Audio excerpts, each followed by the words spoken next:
Welcome to Tuesday, everybody. Dr. Kelsey here, and we are still on our marathon run of daily efforts to what? What are we doing? What are we doing here? What is the purpose of all this? Well, Ephesians 5:11 have nothing to do with the fruitless deeds of darkness, but rather expose them. As Jesus said, you would know them by their fruits. So we're talking about the fruits coming out of Christendom, the Christian church. Is the Christian church everything that is promoted to be? Is the Christian church a safe haven for your relationship with your God, for your spirituality? Is that what it's all about? That's what we're talking about. That's what I'm going on and on and on about because the facts tell the story. And that's all I'm doing is sharing the facts. And the facts do not paint a very pretty picture at all. Last few days, I've been talking and sharing stories that's coming out of Christian schools. Christian schools. Yeah. So let's just, we can jump right in here because I'm only doing this about 30 to 40 minutes a day. I was going to do it 30, but I end up running overtime with this. So please bear with me as I go through this and just see what kind of case. Well, first of all, let me go over here and let's see what we've got. If there's anything new out of Christendom this morning that we need to talk about, let's get that out of the way first because new cases pop up frequently. And that's 2 weeks ago. We got that. Um, that's not really what I'm talking about there. So I'm trying to stay on the subject here. And okay, just on the first page there's nothing that's just popped up brand new. So we go on to the continuation of where we are here. So this first one that I'm going to just, and I'm not going deep into these. I've thought about, well, let's see, there is one that I kind of wanted to go deep into. Let me find where that is. It is, yeah, okay. Well, here's one printed out of Baltimore. There's another one that we're going to go into. So I may just cover fewer and more detailed here. Out of Baltimore, Maryland, in an effort to improve transparency and encourage more victims of childhood sexual abuse by priests and religious brothers to come forward, the Archdiocese of Baltimore has published a list of those who have been accused of abuse in the past. And that list has grown to, at that point, that's just out of Baltimore, 71 clergymen. 71 clergymen. This is the one that I really want to get into here that I ran across yesterday, getting kind of prepared a little bit for where I wanted to go this morning. And these cases, you can do your own research. You don't have to take my word for this. This is really, get ready, is all I can tell you. If you are sensitive, this is out of Christendom, Ohio seminary student Joel Wright. Again, this is horrible. This is worse than horrible. This is the lowest of the low of all the pedophile sexual molestation cases that's coming out of Christendom, which is just an epidemic. It's just an abundance of them. So get ready. Remember the name Joel Wright. Now, I know you probably don't remember, but I want you to remember the name Joel Wright, and that's Wright. He was a student, an Ohio seminary student. He was arrested at San Diego's Lindbergh Field on Friday on suspicion that he was traveling to Mexico. You ready?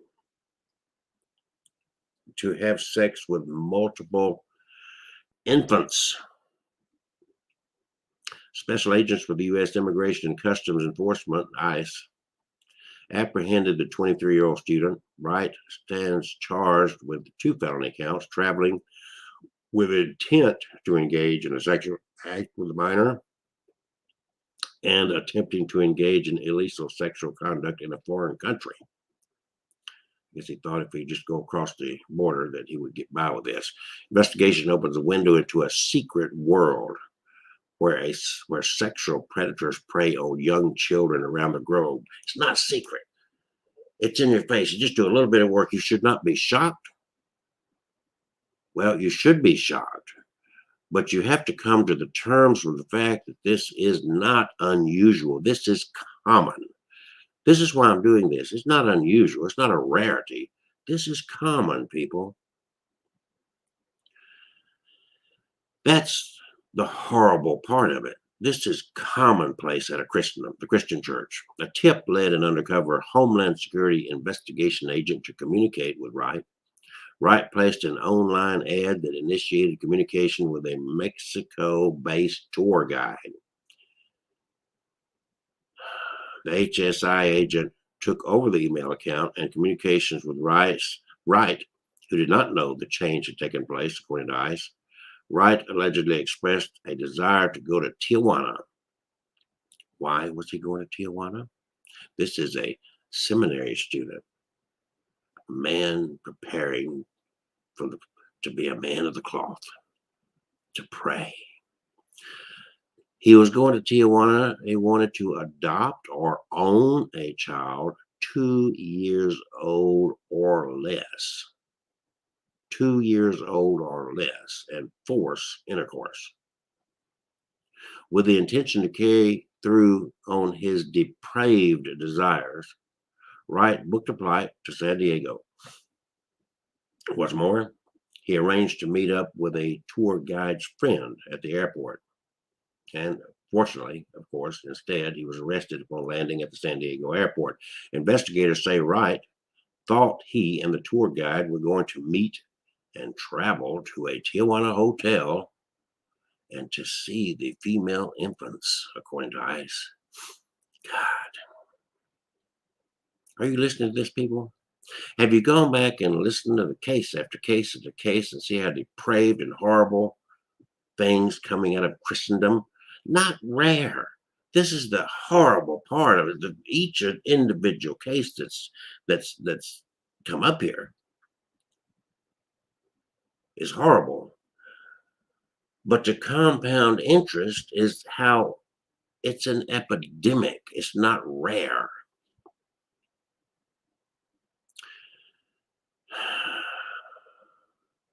Pedophiles who mistakenly believe they can escape justice by committing sex crimes outside the U.S. should be on notice that Homeland Security will seek to vindicate the rights of these victims regardless of where they live.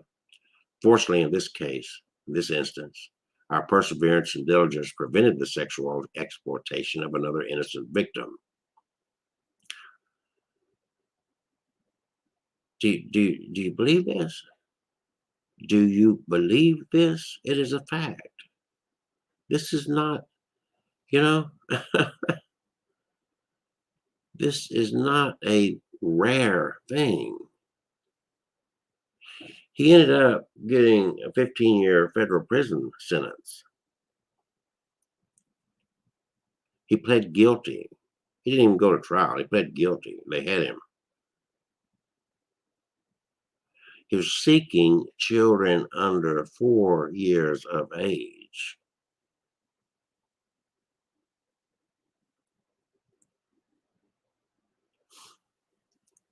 Oh, man.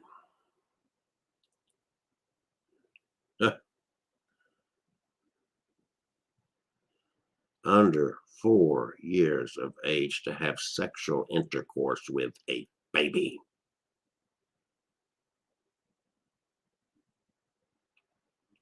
What else? Just curious what else we learn about this wonderful seminary student. There's this picture there.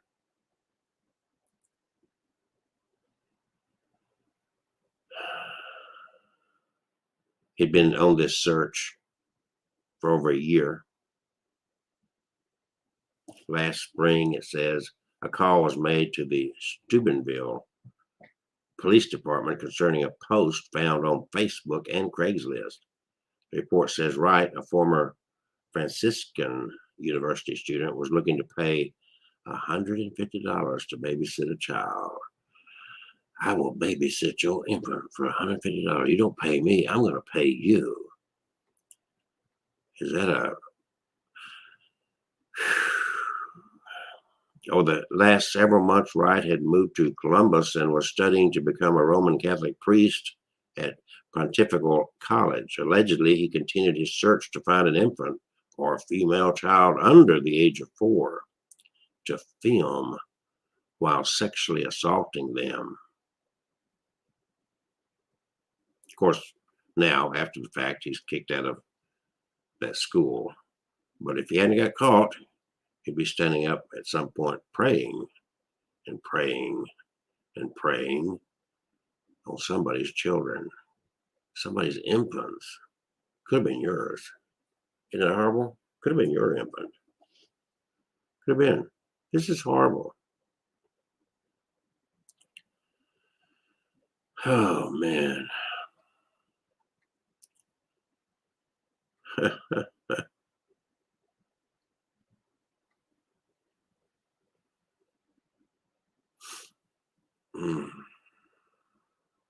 It happens to adult women too. It's not just children, but the children are the worst of the worst. Here's an article. Listen to this. And this is how they try to twist things. Church militant says feminized kids cause sex scandals and altar girls are unappealing. People are quickly losing interest in the church as an institution. Wonder why. People are waking up and seeing this bullcrap. Young people and the millennial generation in particular are the least religious of any generation. In America today, according to a Pew survey, just because many right-wing churches are driving away people as they become more accepting of progressive policies. Did the sex abuse scandal scare off Catholic parents who want to protect their children?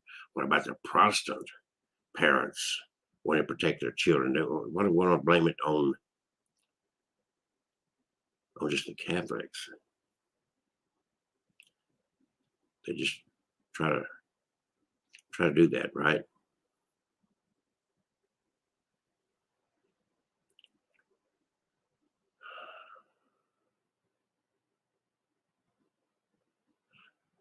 I don't even want to go into the Duggar family crap. We all know that, right? Herwood, Arkansas, former Sherwood pastor arrested in connection with a child porn case. David G. Reynolds, 40, arrested, faces 70 counts of distributing, possessing, or viewing a matter depicting sexually explicit conduct involving a child. You realize how many? Don't get caught? Abrahamic derivative religions are malignant cancers metastasizing on humanity. Clergy's gone wild. Yeah, we know that. Child abuse, home, sex abuse, thefts, violence, drug abuse, cults, and religion. If you look at this, I'm just going over these cases. There, you can find a lot more, from thefts to rapes of adult women, on and on and on. If you think that church is the place to get close to God, I don't know what kind of God you're trying to get close to. I don't know what kind of God you're trying to get close to. That's the problem. Baptist church was led by a sex offender for years. For years. This is not even talking about the one that they caught in Birmingham recently. Remember that? Been on the lam for 20 years after being convicted of child sex abuse. A pastor at a Baptist church in New Haven was allowed to continue leading his church for 5 years. And the church knew about it, while on the state sex offender registry after child molestation convictions.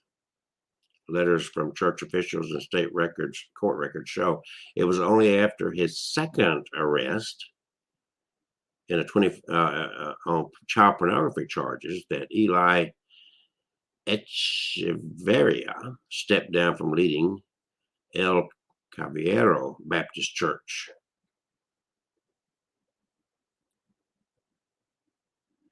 And of course, the church leaders have not responded to multiple requests for comment. And of course, the case and the way it was handled has sparked criticism. The whole institution of Christendom and churches that should be questioned. Salem pastor arrested in Utah, accused of sexual abuse of a 15-year-old. Salt Lake City, Utah, police in South Salt Lake have arrested a pastor from Oregon. They say sent graphic text messages and had sexual contact with a 15-year-old girl. South Salt Lake police officer Gary Keller says 66-year-old Leona Rocha Peretta of Salem, Oregon was arrested. He sexually abused a teen girl while he was in Utah to establish a new church. Praise God. Do you see this?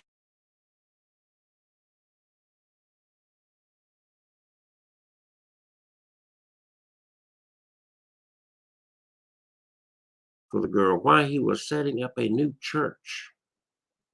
They did not release the name of the church, but did say the girl and her family are church members. Why are they trying to cover up for the church? Why are they trying to cover up for the church? That doesn't protect the community. Oh boy, here's an interesting one. Isn't this fun? Isn't this fun? Anti-gay pastor arrested for sexual abuse of a teenage boy. Isn't that lovely? A pastor in Pittsburgh, Pennsylvania, been arrested after a now 21-year-old man says he was sexually abused by him beginning 5 years ago, when of course he was just a teenager, 16, I guess. Dwayne Youngblood, pastor of the Higher Call World Outreach Church, the Higher Call to be a hypocrite and pedophile, has so far been charged with corrupting a minor. Youngblood began counseling the victim when he was a teenager in 2009, and for 2.5 years, Youngblood repeatedly abused the young man. The abuse allegedly happened in various parts of the church. Does this not bother you? Does this not really offend you, bother you, and get you to wake up? The church is not what it purports to be. They're praying in the church. These horrible, ignorant people wanting that same prayer to be said in schools. What's it doing for them in churches? Get tired of this blind thought. I've heard it so much. We just took prayer out of schools. That's what's wrong. It's like it's in the freaking churches. What's wrong?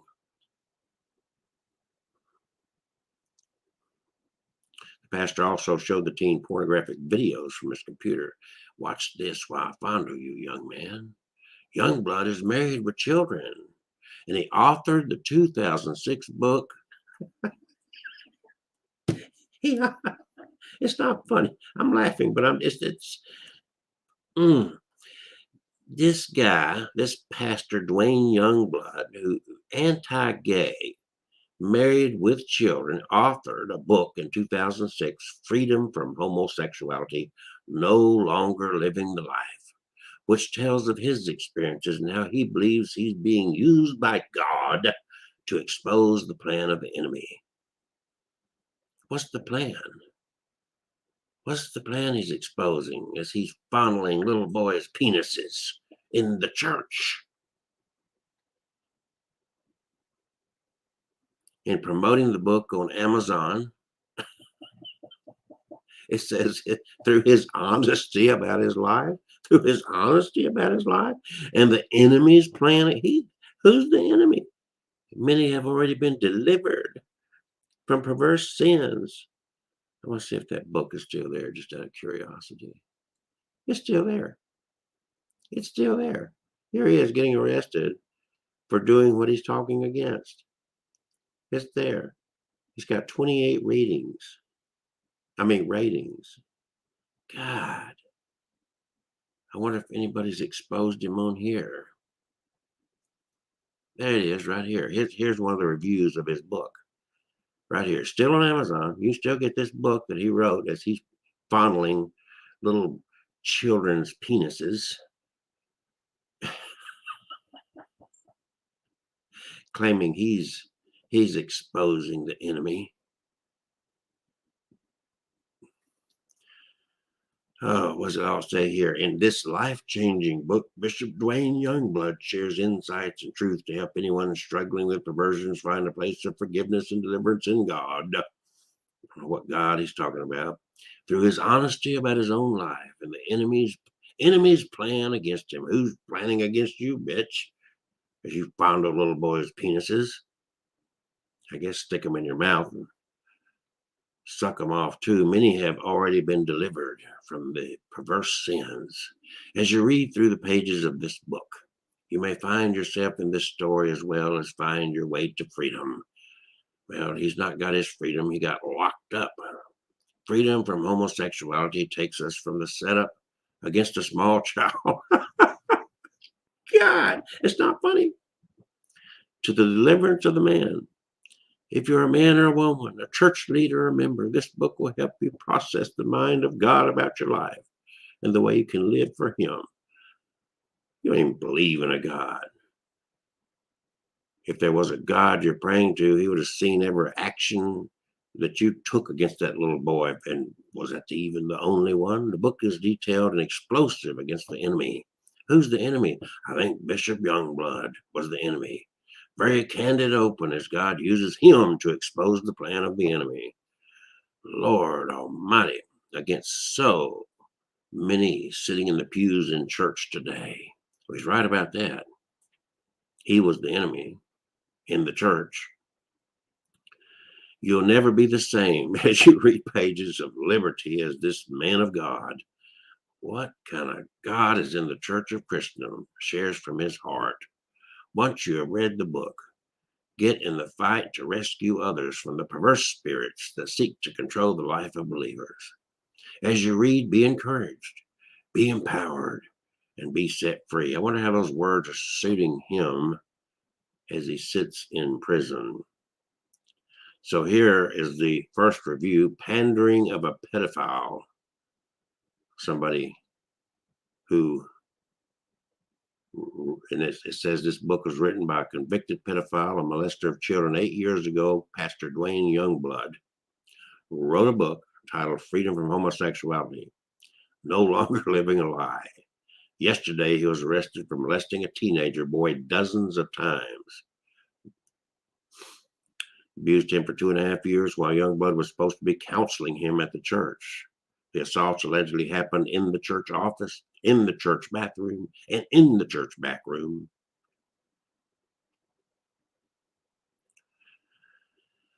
That's it. So here we go. The Higher Call World Outreach Church. And that church is owned by the Youngblood family.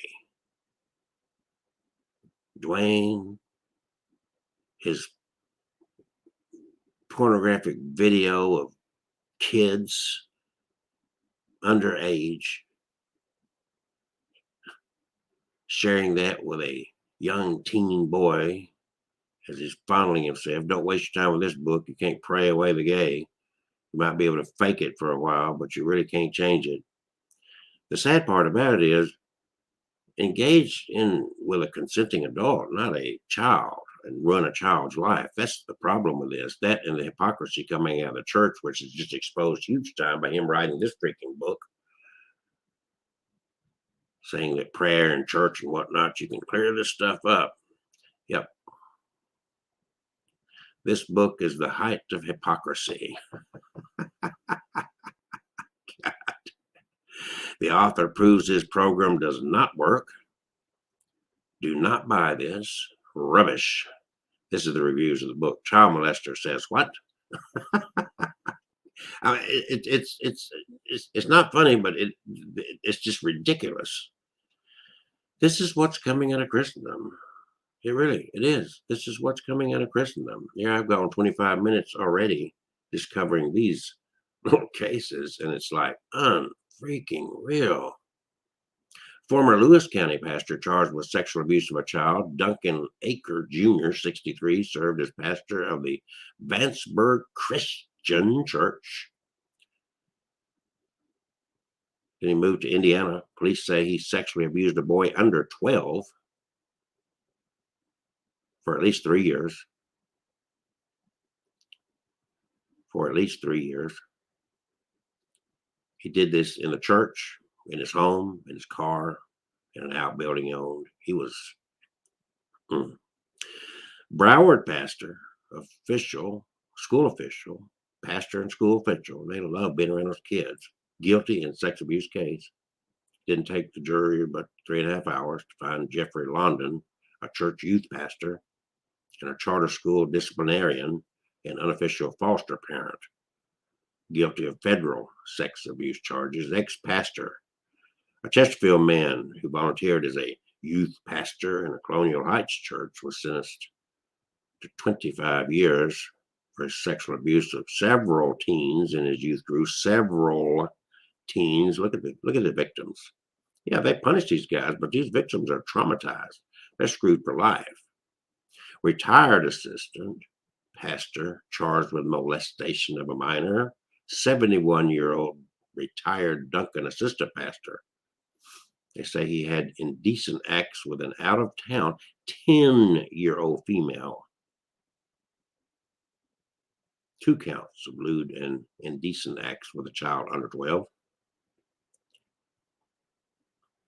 Tommy Joe Newberry, arrested Wednesday. Charges of sodomy and sexual abuse. South Alabama pastor.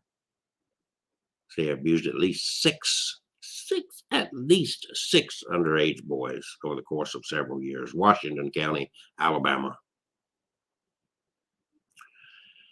Okay. I think I've got,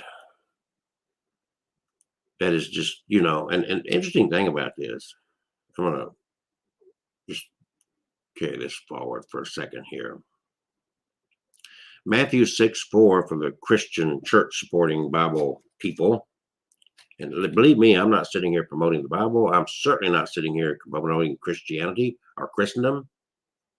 But if you believe in these things, I'm going to use your holy book to point a few things out. The one, of course, that I'm really going into here is going to be Ephesians 5:11.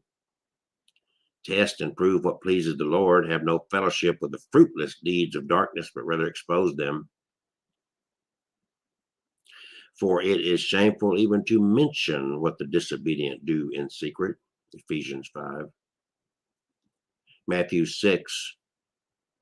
You'll hear Christendom always want to brag about what they're doing, how they're helping this, how they're doing that, just like that guy that wrote that book about, you can pray away the gay, God can help release you and free you, blah, blah, blah. Matthew 6 says, but when you give to the needy, do not let your left hand know what your right hand is doing, so that your giving may be in secret, and your Father who sees what is done in secret will reward you.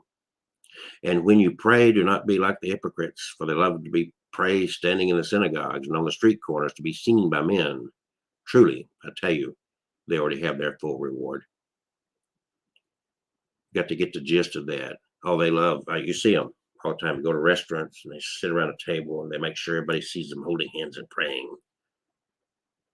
The kids in schools want to make a big point of standing around a flagpole, a symbol of nationalism, holding hands and praying before school opens in the morning, trying to make a point to be seen by men.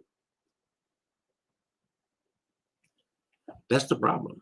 The motivation of Christianity is the huge problem there, right? Read the book. And first and most importantly, see what's coming out of Christendom. Wake up and see what's coming out of Christendom. It is in your face. It's an epidemic. Nobody wants to talk about it. Oh, they didn't mind going on about the Catholic Church. But Protestantism, it's a never-ending epidemic. I could go on with this all day, reading these, just not even delving deeply. The worst one, all of them are horrible. And the hypocrisy of Christendom is horrible. But of course, the one exposing these guys wanting sex with an infant. I'm not, it's horrible when anybody does it, but the hypocrisy coming out of church. Here's this guy training to be a clergy, to pray. Let's pray to God. See, they love that. They love that. Let us pray. Like I've got some connection to this God that you don't have. You need me to stand there in a robe or stand in a pulpit and pray for you. That's why they call you sheep. They love calling you sheep because sheep follow, they don't lead. So you're sheep and I'm the shepherd. Come on, follow me. Read my book. Read the book about how I overcame my homosexual desires. How did I overcome it? I was a pastor in a church. My family's church. My family owned a church. I overcame it by, hey, little boy. Happens all the time, all over the country, not just rarity. It is common. I hope you're shocked into waking up and realizing that it's so common you shouldn't be shocked. You should be shocked when you didn't get these news reports.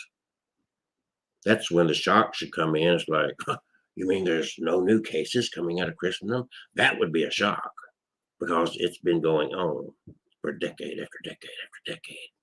This is nothing new. The prayer didn't cure it. Going to church didn't cure it. Quoting Bible scriptures didn't cure it. A thinking person would say, what kind of God are they really praying to? What are they really about in this church? We know it's about money. Support us having this big cross up to the sky. You know what a cross is? It's a phallic symbol. That's a fact too. Do your homework. Be smart. There's nothing wrong.